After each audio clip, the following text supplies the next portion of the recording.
Ma'am मेरा abortion हो गया, मैं वापस प्रेगनेंसी का प्लान करूं। मैम मेरी सिजेरियन डिलीवरी हुई है, क्या मैं 3 महीने बाद वापस प्रेगनेंसी प्लान कर सकती हूँ? क्या वो लड़की हो गई ना, तो मुझे अब लड़का चाहिए, तो मैं प्रेग्नेंट हो गई हूँ, मुझे बच्चा गिराना नहीं है, टाँकों में कोई दिक्कत तो नहीं होगी? मैडम नॉर्मल डिलीवरी अभी हुई है, 6 महीने हुए हैं, मैं वापस प्रेगनेंसी का प्लान कर सकती हूँ? इस तरह के इतने सारे सवाल आते हैं मेरे पास। रेगुलर में यूट्यूब पे भी लोग पूछते हैं, मेरे पास आके ओपीडी में भी पूछते हैं, और मैं कई सालों से बता भी रही हूँ। मेरे को 23 साल हो गए, 22-23 साल प्रैक्टिस करते हुए। बट आज मुझे लगा एक छोटा सा सार आपको देती हूँ कि कैसे एबॉर्शन के बाद, डिलीवरी के बाद और सिजेरियन के बाद खुद की केयर करनी चाहिए। ठीक है। एबॉर्शन के बाद पहली बात तो, अगर आपको ब्लड लॉस बहुत ज़्यादा हुआ है, यानी कि आपको घर पे ब्लीडिंग चालू हो गई, आपने प्लान नहीं किया था, या फिर आपने शायद कहीं गोली ले ली बच्चा गिराने की और बहुत तेज़ ब्लीडिंग हो गई, तो पहली बात तो आपको फ़ौरन हॉस्पिटल जाके डीएनसी करानी चाहिए।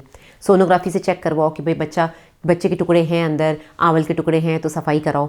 सफाई की ज़रूरत नहीं है, डॉक्टर ने बोला सब ठीक है, तो फिर आपको अपनी बॉडी का जो हीमोग्लोबिन आपने कम कर दिया है उसको ठीक करना है। आपको प्रॉपर डाइट लेनी है, आपको हिमैटोनिक्स लेने हैं, यानी कि आयरन लेना है, आपको रेस्ट करना है, जिससे कि आपकी बॉडी में वापस से ताकत आ जाए।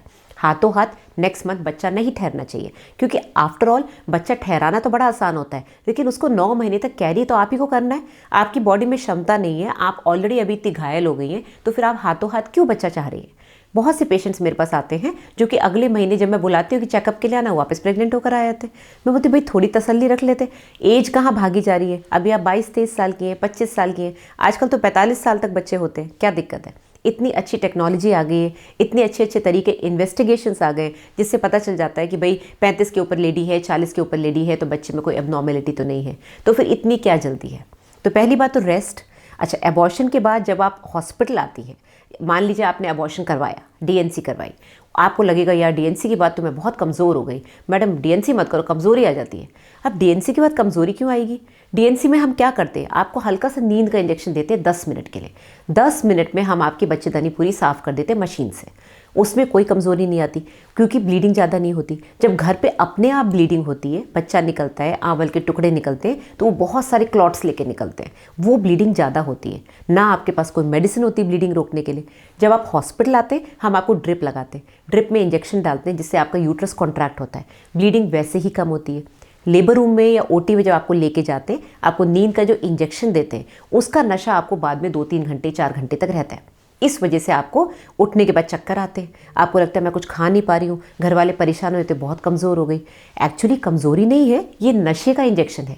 ये सेडेटिव्स होते हैं जो कि आपको सुलाने के लिए दिए जाते हैं। आपको लगता है मेरी पेशेंट कमज़ोर हो गई, ऐसा नहीं है। डीएनसी से बल्कि आपको ये फ़ायदा रहता है कि जो भी अंदर टिश्यू है जो कि बाद में खूब सारी ब्लीडिंग लेके निकलता है, उसको एक बार में डॉक्टर निकाल देते हैं मशीन से। साथ ही में ये टिश्यू अगर अंदर रह गया तो ये इन्फेक्शन कर सकता है, आपके बच्चेदानी का जो अंदर का जो लाइनिंग है एंडोमेट्रियम, उसको ख़राब कर सकता है। आगे जाके आपको बच्चा ठहरने में दिक्कत आ सकती है, ब्लॉकेज हो सकती है, इन्फेक्शन हो गया तो ट्यूब बंद हो सकती है।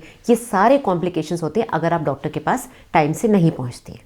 तो इसलिए अगर आपको एबॉर्शन घर पे हो रहा है, खुद हो गया या आपने गोली खाई, तो डॉक्टर के पास जाके प्लीज़ चेक कराएं। पहली बात तो खुद गोली ना लें। मैं डेली 1 या 2 पेशेंट्स को डांट लगाती हूँ कि खुद के डॉक्टर मत बनो।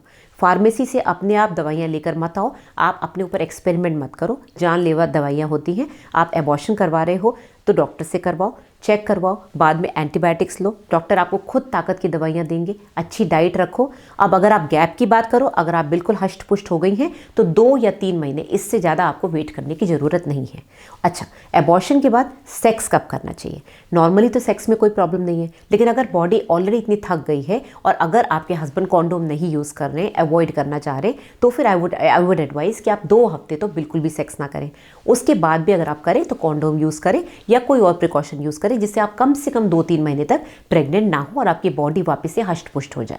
एबॉर्शन के बाद, डिलीवरी के बाद आपको ब्लीडिंग भी ज़्यादा होती है, आपके बच्चेदानी का मुंह भी सॉफ्ट हो जाता है, स्पेशली डिलीवरी के बाद जब आप 9 मंथ्स बाद डिलीवर करती हैं। तो ऐसे टाइम पे टैम्पून्स या मेंस्ट्रुअल कप यूज़ करना, जो कि मैं कई बार बता चुकी हूँ, वैसे मेंस्ट्रुअल कप बहुत अच्छा है, लेकिन इन दिनों में ये नहीं यूज़ करना चाहिए। आपको मैटरनिटी पैड्स यूज़ करने चाहिए, आपको डिस्पोजेबल पैंटीज़ यूज़ करनी चाहिए, आपको अपनी डाइट में विटामिन डी जरूर डालना चाहिए, जिससे कि आपकी बॉडी में एक ताकत बनी रहे। एंटीऑक्सीडेंट्स आपके डॉक्टर देंगे, वो लेने चाहिए। खूब पानी पीना चाहिए और रेस्ट करना चाहिए। साथ ही में आप चाहें तो अपने पेट की या कमर की, बैक की सिकाई कर सकती है गर्म पानी से, अगर आपको दर्द हो रहा है तो।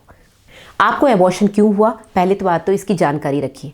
ठीक है। कई बार मेरे पास पेशेंट्स आती हैं, मैडम 3 बच्चे खराब हो चुके हैं, वापस आ गई प्रेग्नेंट होकर। अब मेरे पास जब वो आती हैं वो ऑलरेडी प्रेग्नेंट हो चुकी होती है। फिर वो मेरे से पूछती है, मैडम मेरे को कुछ होगा तो नहीं ना, इस बार तो वापस बच्चा नहीं गिरेगा। अब मैं कैसे बताऊँ? आपने जब शुरू के 3 महीने बच्चे खराब हुए तब तो आपने मुझे दिखाया नहीं, आपने किसी डॉक्टर को नहीं दिखाया, कोई जाँच नहीं कराई, आप वापस फ़ौरन प्रेग्नेंट होकर आ गई। आपकी फर्टिलिटी हाई है, आप हाथों हाथ प्रेग्नेंट हो जाती हैं। लेकिन आपने वेट नहीं किया कि पहले मैं चेक कर लूँ कि मेरी ब्लड में या मेरी बॉडी में क्या खराबी है, या मेरे हस्बैंड के स्पर्म्स में कोई खराबी है कि मेरा बच्चा बार बार खराब हो रहा है। तो पहली बात तो ये जरूर चेक करें कि आपको एबॉर्शन क्यों हुआ था, उसका एक रीज़न पता होना चाहिए। रीज़न अगर डॉक्टर कह रहे हैं नहीं पता चल रहा है, 1 बार हुआ है, 2 बार हुआ है, कोई बात नहीं, ठीक रहेगा, तो फिर आप अच्छे से प्रॉपर रेस्ट करके अपनी बॉडी को वापस उस कंडीशन में लाइए कि वापस वो प्रेगनेंसी को झेल सके। एक्सरसाइजेस कंटिन्यू रखिए। अपने आप को हेल्दी रखना मतलब ये नहीं कि एक्सरसाइज करके पतला होना है, अपने आप को फिट रखना है, अपनी बॉडी को फिट रखना है, आपके अंदर ताकत होनी चाहिए। अब आते हैं उन लोगों पे जो पूछते हैं कि मैडम सिजेरियन के बाद बच्चा कब होना चाहिए। आज ही मेरे पास एक पेशेंट आया था ओपीडी में जो कि 2 महीने प्रेग्नेंट थी, उसके बच्चे को पैदा हुए 6 महीने हुए सिजेरियन से, यानी कि जब वो बच्चा 4 महीने का था, वो दूध ही पिला रही है, वो वापस प्रेग्नेंट हो गई। अब क्योंकि वो लड़की थी शायद इस वजह से उन्होंने बच्चा नहीं गिरवाया, ये सोच के कि शायद ये लड़का होगा। अब वो आते ही सवाल जवाब चालू हो जाते हैं कि मैडम गारंटी लो कि इस पर कुछ नहीं होगा तो हम बच्चा नहीं गिराएंगे।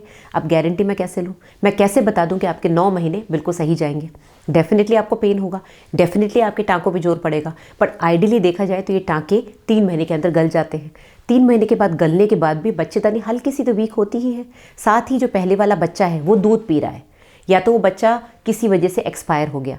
अगर वो एक्सपायर हो गया तो फिर तो चलो आप 6 महीने में 4 महीने में प्रेग्नेंट हो गई, समझ में आता है, क्योंकि आपको बच्चा वापस चाहिए और घर में कोई और बच्चा नहीं है जिसकी आप केयर कर रही हैं, आपके बॉडी पे प्रेशर नहीं पड़ रहा कि भाई आपको उसको भी दूध पिलाना है। बट यहाँ तो बच्चा है, आप दूध भी पिला रही हैं, आप उसके बाकी काम भी करेंगी, आपको 2-3 साल तक बच्चे का काफ़ी काम करना पड़ेगा, उसके आगे पीछे भागना पड़ेगा, आपकी कमर भी दुखेगी, साथ ही आप एक और प्रेगनेंसी आप पेट में आ गई तो आपको दिक्कत नहीं होगी। मेडिकली देखा जाए तो टांकों पे आज सच कोई ज़्यादा फर्क नहीं पड़ता, क्योंकि टांके 2-3 महीने में गल जाते हैं। स्पेशली अगर आपकी डाइट अच्छी है, आपने अच्छे से रेस्ट किया है, तो ये बच्चेदानी वापस तैयार हो जाती है।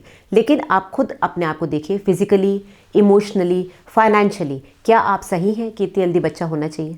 इस चीज़ के लिए डॉक्टर आपको सिर्फ समझा सकते हैं, गारंटी किसी चीज़ की नहीं होती। ऐसे तो होने को 4-4, 5-5 सिजेरियन होते हैं, कुछ नहीं होता। मैंने अभी परसों 5वां सिजेरियन किया, 4 लड़कियां थी, उसको 5वां सिजेरियन मैंने किया, लड़का हो गया, बहुत खुश है।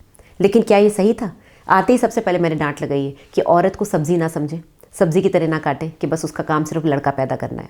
खैर हम इस डिस्कशन में नहीं जाएंगे, बट जो लोग सुन रहे हैं, सिजेरियन के बाद आप 3 महीने बाद वापस प्रेगनेंसी प्लान कर सकते हैं, अगर आप इस चीज़ के लिए तैयार हैं कि 2-2 बच्चों को कैसे संभालेगी माँ, एक को दूध पिला रही है और एक पेट में। क्योंकि टांकों के हिसाब से देखा जाए तो टांके 2-3 महीने में गल जाते हैं, बच्चेदानी वापस हष्ट पुष्ट हो जाती है। बट टेक्निकली आपको कम से कम साल भर का गैप रखना चाहिए अगर बच्चा नहीं बचा, आपका पहले वाला एक्सपायर हो गया, और अगर वो है तो कम से कम 2-2.5 साल का गैप रखिए, जिससे जब तक नेक्स्ट बच्चा होगा ये बच्चा 3-3.5 साल का हो जाएगा। तो आज के वीडियो में हमने क्या सुना? हमने ये सीखा कि एबॉर्शन जब आप डॉक्टर से करवाते हैं, डीएनसी करवाते हैं, उससे कमज़ोरी नहीं आती है, कमज़ोरी आती है ब्लीडिंग से। जो आपको ज़बरदस्ती ब्लीडिंग हो रही है एबॉर्शन की वजह से, उसको डॉक्टर रोकते हैं डीएनसी से। तो डीएनसी से डरे नहीं, डीएनसी में आपको बेहोश करके जो भी डॉक्टर अंदर मशीन से निकालते हैं उससे आपको डेफिनेटली फ़ायदा होता है। 2-3 महीने के गैप के बाद अगर आप बिल्कुल तंदुरुस्त हो गई हैं तो आप वापस बच्चा प्लान कर सकती हैं। अगर आपके बहुत सारे बच्चे खराब हुए, 2 से ज़्यादा, तो पहले टेस्ट करा के चेक करिए कि बच्चे क्यों खराब हो रहे हैं, ठीक है? उसके बाद वापस प्लान करिए। तब तक आप अपनी बॉडी के एनर्जी लेवल, बॉडी की फिटनेस को बढ़ाएं। डिलीवरी के बाद, नॉर्मल डिलीवरी के बाद या सिजेरियन के बाद कम से कम 2 या 2.5-3 साल का गैप रखें, जिससे कि आपका जो बच्चा है वो थोड़ा बड़ा हो जाए जिसको आप पाल रही हैं, और दूसरे बच्चे को पालने की आपके अंदर शक्ति भी रहे और आपके अंदर क्षमता भी रहे। अगर मान लीजिए आप वापस प्रेग्नेंट हो जाती हैं बहुत जल्दी, 6-8 महीने, 1 साल के अंदर, तो वो आपके और आपके हस्बैंड की चॉइस है इस बच्चे को कंटिन्यू करना है कि नहीं करना है। ऑलराइट, तो अगर आपको ये पसंद आए वीडियो तो प्लीज़ इसको शेयर जरूर करिएगा, जिससे बाकी लोगों को भी इसकी नॉलेज मिलेगी।